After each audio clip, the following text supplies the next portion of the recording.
President Trump promoting the success of the federal crackdown on crime in Washington, D.C. as he warns other troubled cities like Chicago he'll clean up their streets too. Over the Labor Day weekend, at least 54 people were shot, 7 were killed as residents and Chicago police welcome any federal law enforcement, even as Democratic leaders in the city continue to refuse help and have even ordered the city's police to not work with ICE on any operations.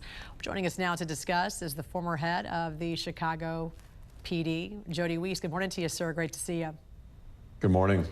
You know, we've heard from both Illinois Governor Jody Pritzker and Chicago Mayor Brandon Johnson, and both are adamant. They've both stated they will do everything they can to resist any federal law enforcement. We even saw Mayor Johnson signing that executive order to ban local police from working with federal law enforcement should they come to Chicago. What's your thoughts on this, especially given the cooperation we've seen with D.C.? Yeah, if you look at D.C., that's really, I think, the blueprint for how federal authorities can work with local authorities. But, you know, Jan, their comments are literally absurd to me. And what do they mean by resist and rise up? Are we talking about the I word, insurrection? Let's look at the numbers, because to me, if you don't want the Fed help, then you must be happy with the numbers you have in crime. And we all know the only acceptable number for murder would be 0. But you just quoted some numbers. Think about that. In a Labor Day weekend, 54 people shot, 7 killed. And let's look at the year-to-date numbers. Do you realize that every 19 hours and 58 minutes, someone is murdered in Chicago? Every 4 hours and 19 minutes, someone is shot. And the sad part, you ask yourself, who's shooting who? Who's killing each other? 78% of the victims are black. 81% of the offenders are black. So you've got black and black crime, and yet the governor and the mayor say they don't want any help. So to me, when you refuse help, you're saying you're happy with the numbers, and that is absolutely unacceptable in Chicago right now. Why do you think Pritzker and Johnson are so resistant to this? Oh, that's a great question. You know, if you think about it, the #1 responsibility of government is to protect the people. And I see J.B. Pritzker walking the late 6 o'clock in the morning saying, there's no crime here, it's beautiful. Well, it's 6 o'clock in the morning along the lake. I live pretty close to that area. There is no crime. Let him walk in the Austin neighborhood or the Inglewood neighborhoods at 11 o'clock, because that's where many of his constituents live. And they're not going to feel safe. Mayor Johnson talks about if we just had more affordable housing. Go back to when you were there, Jan. Cabrini Green, Robert Taylor Homes, those were shooting galleries. So he thinks affordable housing is the key. Ridiculous. You ask why they don't want to do it? If I'm going to say a simple answer, I think they're afraid. I think they are afraid that people will see what can be done if politicians commit to taking action and really want to make a difference. That's the only reason I can think of, because otherwise it makes no sense. And if you look at what Mayor Bowser has done in D.C., she's embraced it, and it's made a huge difference. I wish they would learn from her. Would it be different if it was perhaps a Democratic president? Do you think this is all politics?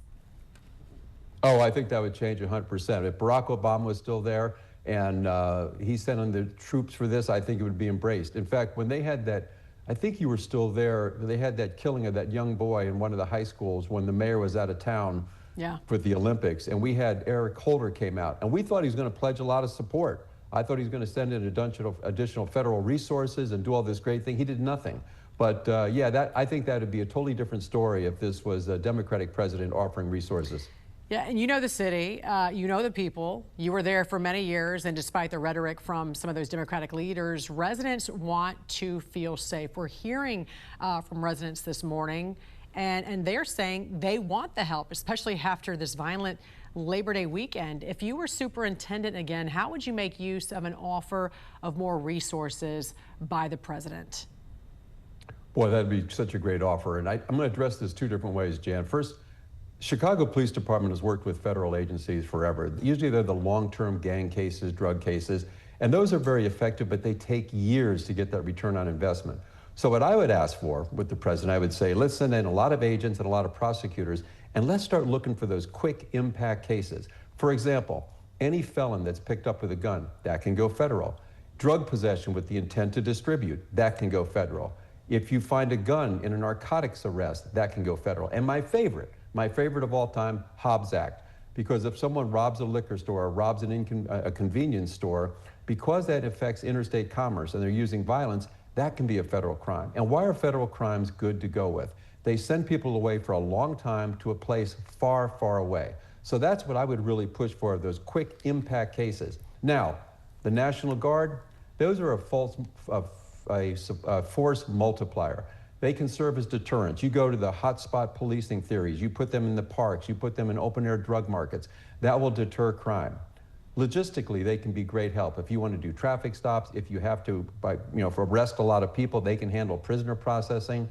The military brings great intel to the table. So if you're trying to find where you need to deploy the police officers and when they need to be there, they can help in that.